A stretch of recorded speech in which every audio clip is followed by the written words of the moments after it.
Hi, folks. My name is Girish, the host for Back to Basics, and another Back to Basics for another week. Today, we're going to talk to you about workplace, or is it not workplace? Or depending on how we want to address this episode today, it seems like we're on a different path of design of communication skills, how to relate with people, how to work in place, or even remotely. And we're going to learn from this guest that we have today. And we have a bunch of questions, a bunch of easy questions, maybe hard questions. I'm not really sure, but we'll get into the episode today. Her name is Aden, and she's an amazing person. So can we just welcome her to Back to Basics? How are you, Aden? And thanks for coming to Back to Basics. Hi, it's great to be here. Thanks for having me, Girish. Absolutely. Thank you again. So before we get into all the synopsis of the whole episode today, what does Back to Basic mean to you? Um, oh, that's interesting. Back to basics for me often means returning to sort of the fundamentals. I taught improv theater skills for many years, and often going back to basics meant going back to those 101 level, beginner level fundamental skills as advanced players. Because the truth is, the more we get expertise in whatever it is that we think we know, the more prone we are to skip over stuff that matters, to Mm, make mistakes, to mm. take things for granted. And by returning back to those fundamentals, coming back to the basics, we really do ourselves a huge favor, not to mention those that we, on the improv stage, those we play with, in the workplace, those we serve. Yeah, absolutely. Thank you again for answering that question. When we first met, obviously before the recording and some few days Yeah. ago, uh, we talked about the what's back to basics to you, and you said, "Well, this is what I do all day long," to explain people in a basic elementary way. And I'm glad that you said that because you're fit right into this show with this aspect that I have here. So thank you again for coming on my show. Yeah, I mean, happy to do it. I think the idea of taking things back to basics in all the different areas of our lives is an appealing idea. On the improv stage, again, I'll always bring things back to improv. It's such a huge part of what I do. Um, but on the improv stage, we often talk about making the simple, obvious choice. Mm. That's where comedy lives. That's where audience expectations live.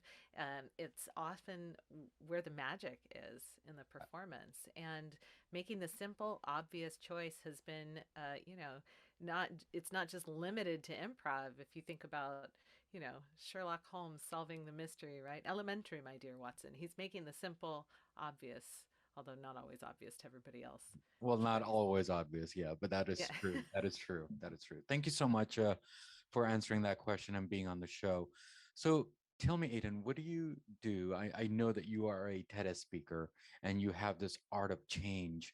Can you explain what that whole process and whole the bubble that you're in? Explain to people if you don't mind. Yeah, I'm happy to talk about my bubble.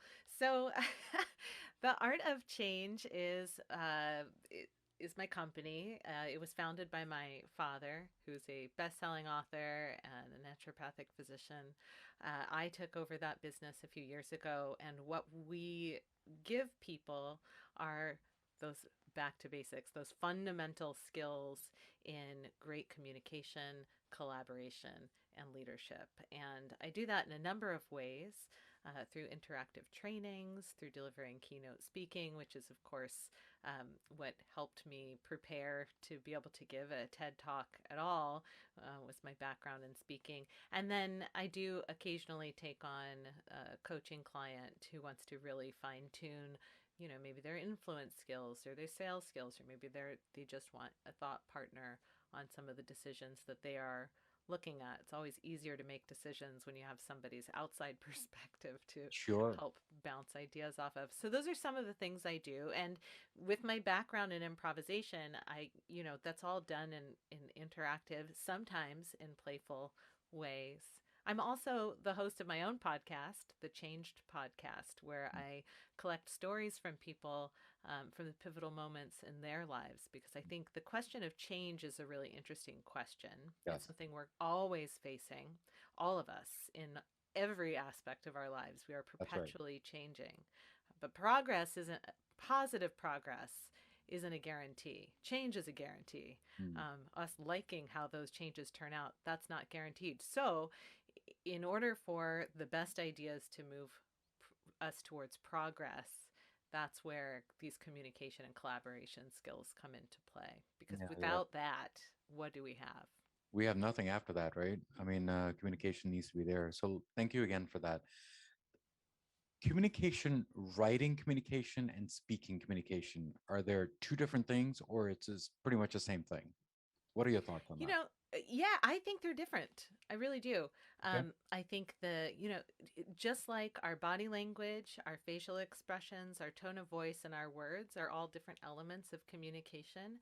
The written word is just, it's just a small piece. Mm. Um, and the challenge when you're doing any sort of communication in writing is trying to convey all of the things that make up the majority of how we understand each other, which are the tone of voice and the facial expressions and the Sure, body language, sure. right? So without those things, you're left with punctuation to sort of um, substitute. And personally find it challenging, even though I do have a background in writing.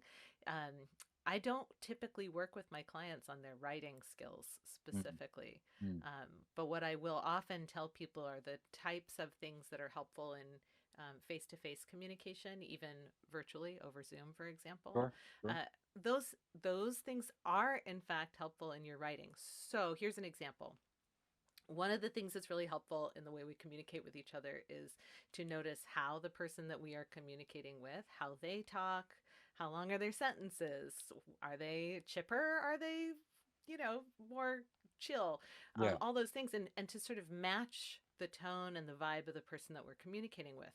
You can do that in writing. So if you receive an email that's one sentence long, that person who sent that email is unlikely to read a really long response. sure. What you want to do is send them a one sentence response. And if you can't send a one sentence response, then that one sentence response should be uh, I'd love to go into detail about this. Let's schedule a call.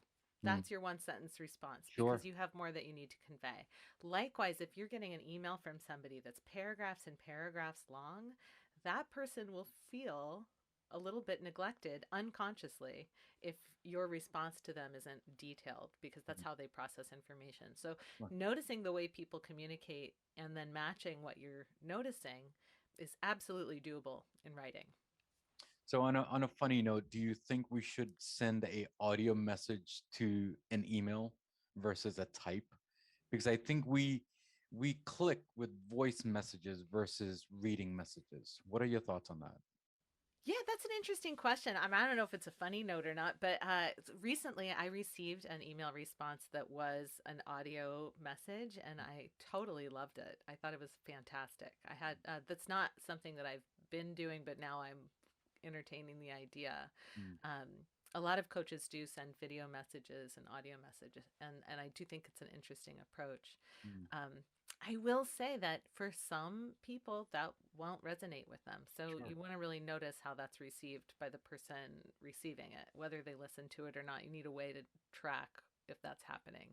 Well, I mean, the other from a corporate world, I mean, we'll get to the next topic, but from a corporate world, I think it's harder to search what you said on the messages, right? Because typing, when you type something, Hmm. everything comes on automatically. Well, depending on the search, right? So it'll be there. So that's another thought process for someone else to think about that, but that's just a thought process. Now we have defined the speaking and the writing Hmm. skills. Okay. Hmm. Now there is a body language and then there is a voice language, right? So let me ask you this, right? You and I, we're on a Zoom call right now. And if I roll my eyes, you will know that I'm really annoyed with you. But from a voice point of view, how do I know or how can you tell that I am annoyed with you? Is there a certain tone, a certain language Are you Certain feeling annoyed with me right No, I'm just asking and now? testing. I'm testing. I'm testing, because now everything comes in play now. So how do you express that over a phone call or over a message that I am upset, I'm happy, I'm crying, those Yeah, type. I mean, in my experience, when people are feeling annoyed or feeling upset, they typically have a lot of trouble masking that. So trying to convey, I'm feeling annoyed, typically happens involuntarily. That Sure, one's a hard one to hide. And I'll tell you something that I think is really interesting. Um, we all have heard that, our mindset makes a difference. sure. Well, like we hear that about everything. Have a positive mindset or whatever. And sometimes having a positive mindset is the right choice. And Mm, sometimes having a of course it positive is. mindset is Yeah. like about what I'm having a positive mindset. I'm losing my house and I'm going to have a positive mindset. Like, give me a second. But when it comes to the way we interact with human beings, our mindset about that interaction absolutely comes through in the way we communicate with those folks. So you don't have to go out of your way to conjure up how will I convey that I feel a particular way. If you are feeling a way strongly, that will simply convey. So, Mm, but what you can do is you can make a choice about how to feel about that interaction mm, so that you convey something that you want to convey instead of something that you don't. So, for example, in a sales context, if you're working with clients or selling a product and your thought about the people you're selling to is that they are idiots, you're like, here, I'm going to sell this to you, you idiot. That's going to convey. They're not going to want to buy from you because they can feel that sense of like condescension or judgment or whatever that is. And you would be surprised how many people in sales have that kind of a thought process going about the people that they're supposed to be serving. mm, Instead of something like that, choose something more helpful, right? mm. So, something like this can really help them is a really helpful mantra. Something like, you know, I, I'm going to learn something new in this interaction, or what a great opportunity to get to know somebody. All of these messages that we give ourselves influence how we show up. Mm. And so that is something you can sort of make a conscious choice about. I would not suggest that you purposefully test this by going, I'm so annoyed. I'm going to be really Of course not. annoyed. I'm Of very course not. annoyed. And then just see if people pick that up because, Mm. you know, that Yeah, could be definitely, damaging. for sure. Yeah. The thing is, what I realized in this couple of years that we've got into this COVID mess, okay, what I have noticed is, are we concentrating on communication more now versus before? Because I think we used to take communications for granted. Hmm. It seems like now we're focusing more on visual, speaking, writing, messaging. I mean, whatever, body language, because now we're on webcams, right? And uh, what are your thoughts on that aspect? I mean, in the business world, to be quite honest, communication training is pretty evergreen. There's always a need for people to learn, to practice, to polish, to develop new skills in their interpersonal relationship, relating with each Mm, other. mm, So that has not changed. What has changed in the experience of moving everything into this virtual world, where and some businesses have gone back into the office, but a lot of people have remained online, and certainly some percentage of your meetings, even if you've moved back into the office, are still happening. Either over Zoom or any of the other web conferencing uh, providers. So what has changed as a result is we see ourselves now when we are interfacing with others. Now that's different, right? If you think about it, like the majority of conversations that I've had with other people have not been to myself in a mirror, right? They've right. That's just right. been, I just make eye contact with the other person and then Yes. I just talk to the other Yes. person, and that's how we used to do it. Now, unless I'm hiding my self view, which is an option that I recommend to a lot of my clients, just hide your self view. It can be really easy to just stare at yourself the whole time. And then you're not really talking to the people you're talking to. You're talking to yourself and hoping they hear you. Right. So that is a thing that has changed, and as a result, people have over this last 2 years really started to experience um, new and different ways to struggle with self esteem, new and different ways to worry about how they're coming across. Mm, But in terms of the need to communicate well with each other, that's always been true. mm, But the way that we're doing it is shifting just slightly. mm. And, little tricks like hiding self view help. Um, I, right now, have just been looking at my camera. I'm not really looking at you, and I'm not really looking at me. Right. Um, I'm looking at my camera. So that's an even weirder experience. And just like trusting that this will feel like eye contact for you. Sure, sure. I mean, it's as close as, I mean, this is the new word that we're going to be using is metaverse, right? So this is the new metaverse that we're getting into, isn't it? So that's why it's very important to understand this whole communication topic, because Hmm. now we're getting into the workplace in hybrid mode. Uh, Sometimes we'll come into the office and chit chat Hmm. with Aiden and have a coffee with her, or I'm just Hmm. going to stay right here, have a coffee right here in my home place versus not meeting you face to face.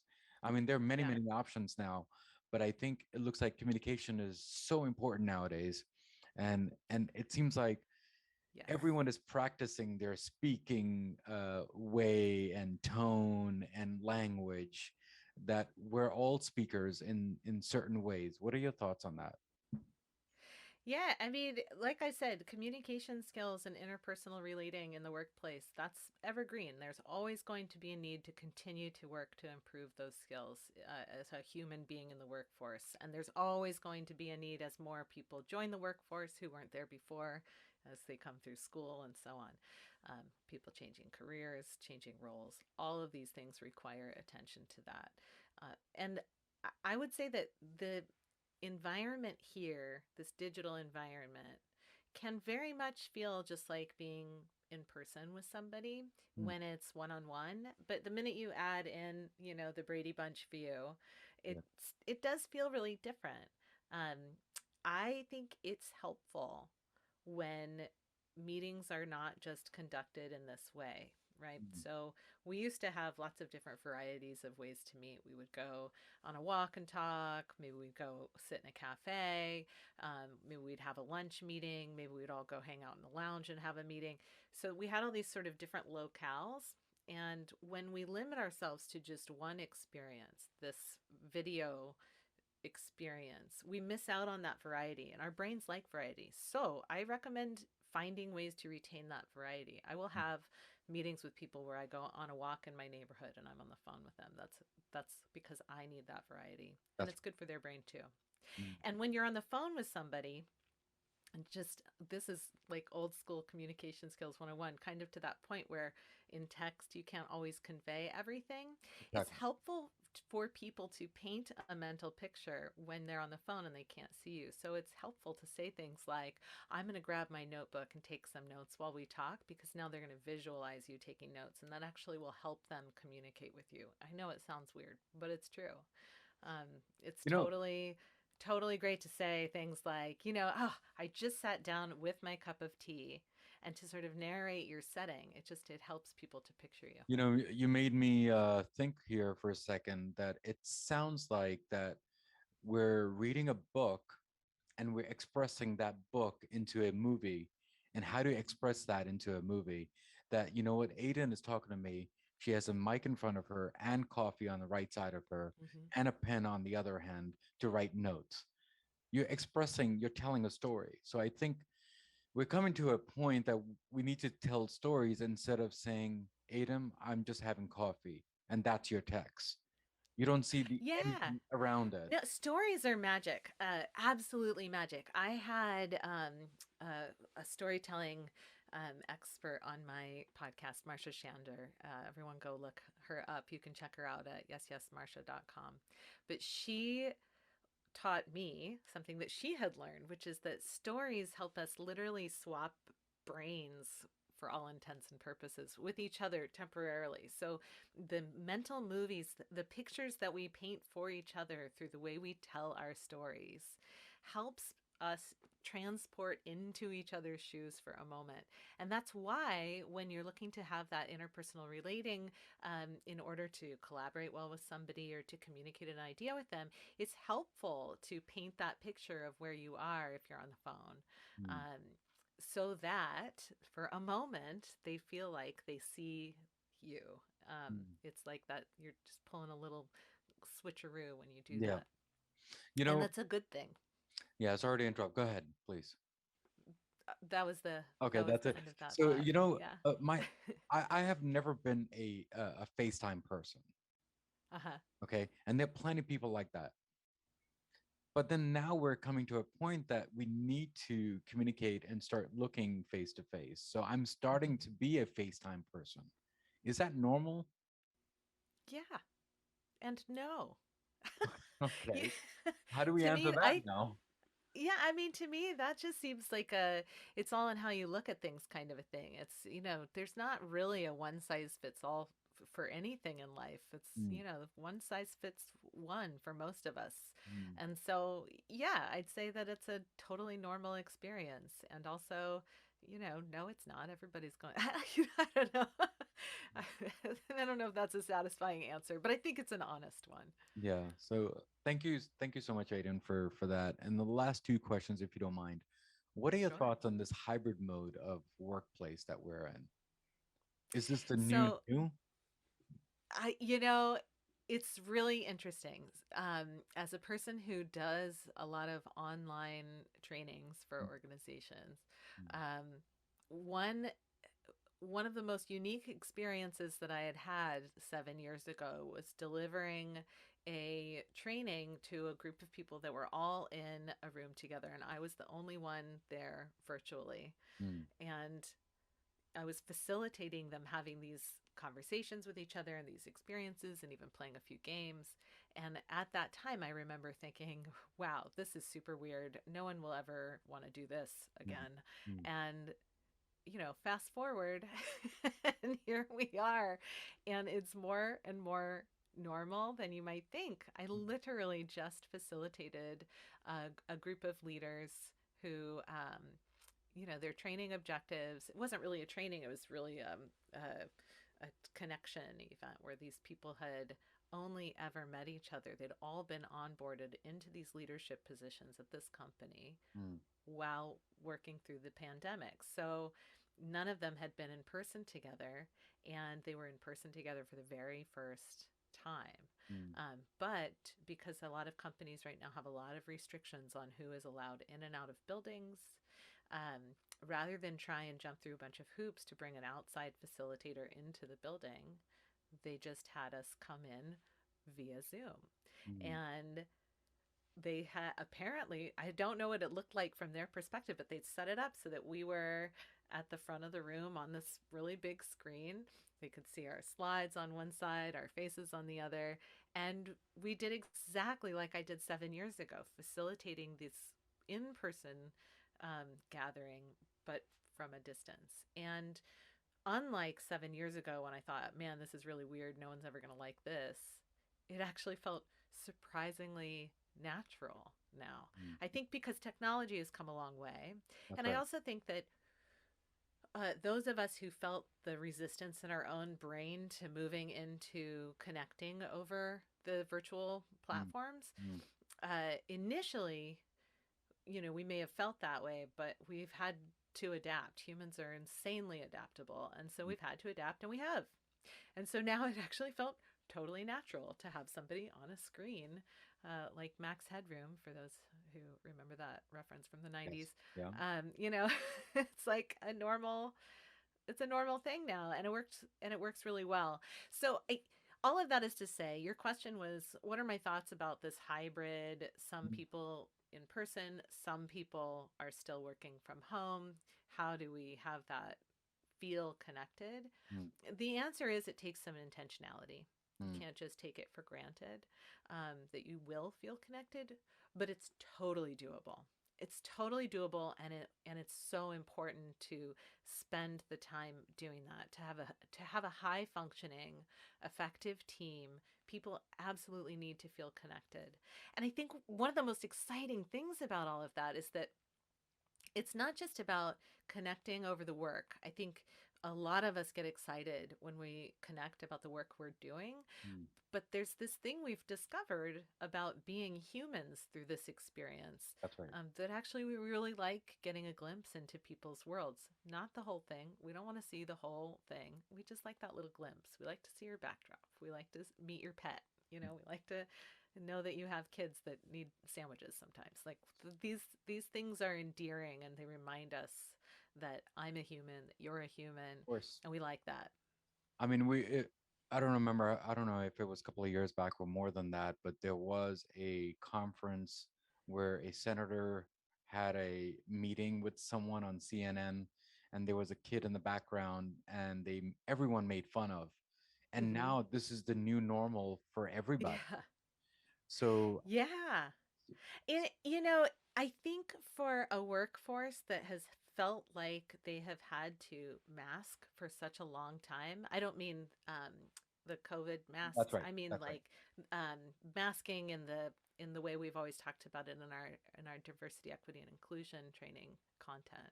Um, Masking who you are by putting on this workplace persona. And I think it's felt like a huge relief to a Mm, lot of people. Um, Not everybody, some people it's really terrifying, but for a lot of people to be able to take that off and just be is themselves, themselves, bringing their right? best abilities to the work that they do.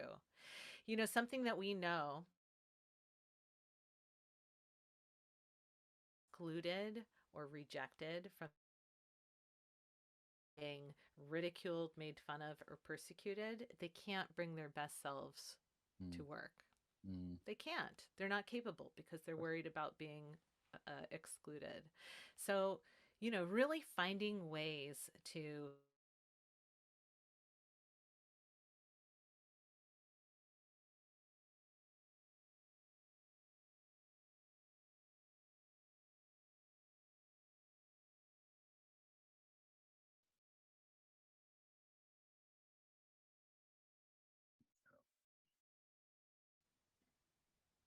it just got Am I frozen for back? a second.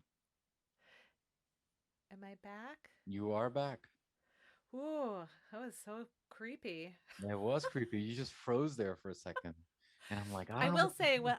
well, someday the whole internet's going to go down, and then we'll have all moved online, and then, I know, I know. you know, Well, we're back. So one quick answer, if you don't mind. What are your thoughts on Metaverse? the newest incarnation of Facebook. No, no.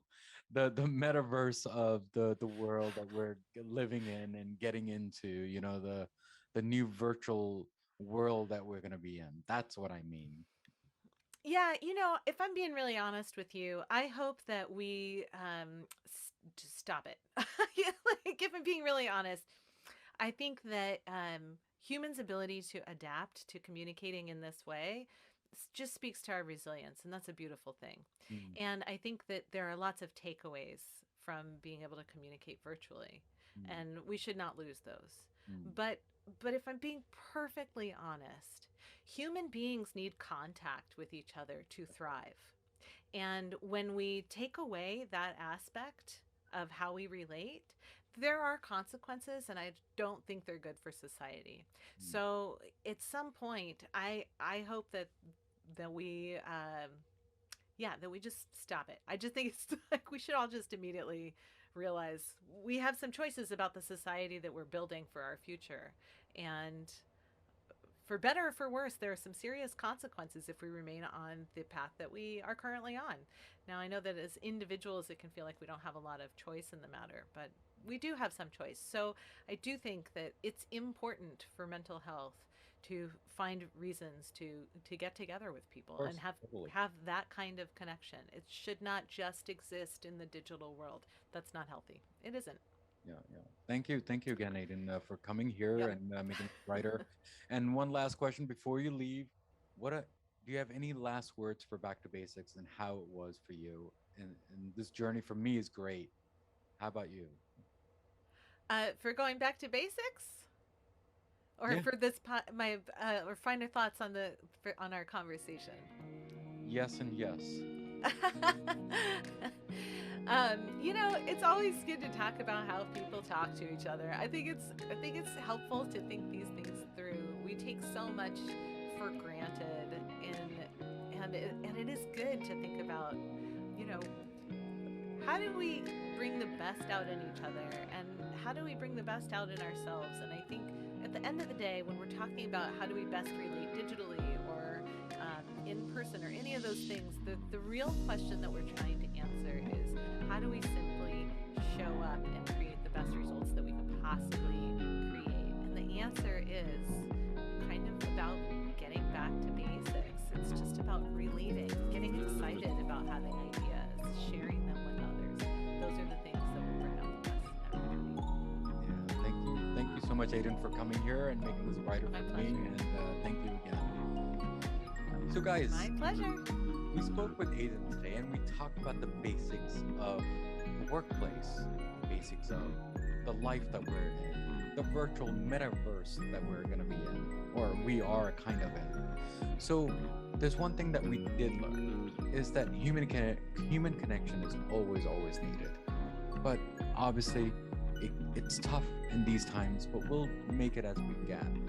And as usual, as always, there's a quote of the day from Back to Basics, and hopefully Aiden will like that. So here's a quote of the day. How wonderful it is that nobody need wait a single moment before starting to new improved world. Now, we are trying our best to improve our world. Yes, I hope so. Well, I know I am, and I know Aiden is, but let's times by a million, and we'll make it a better world. And make it basic, and make it simple. That's what Back to Basics is all about. Guys, as usual, as always, what do I always say at the end of the episode? Everything in life goes back to basics, and that's what we did today, guys. Guys, take care. God bless. Comment as much as you can, good, bad, ugly, either way. It'll make my show stronger day by day, week by week, because this next week's episode on Back to Basics. And introverts cannot be speakers, so we need Look, to make there's one sure more that. important thing. I'm sorry to cut you. Sure. But just because you said that it's very important. Some people are introvert outside but extrovert inside. Okay. Can you explain that a little? So yeah, it is very interesting. Nowadays I'm meeting such people. They are very intelligent Okay. and they have lot of content in their mind and lot of things they can talk. But then they choose when to talk. Okay. They choose to be introvert with everyone, but they choose to be extrovert when needed. Wow. Do you have So a these do you have people a these small days excel even more. do you have a small example of that? Yeah, so I met one more person from California, Mm. Arnab. So first when I did a meeting, I thought he's such an introvert. He's talking really less. He's listening whatever I'm speaking. He's not saying anything. But then as and when I got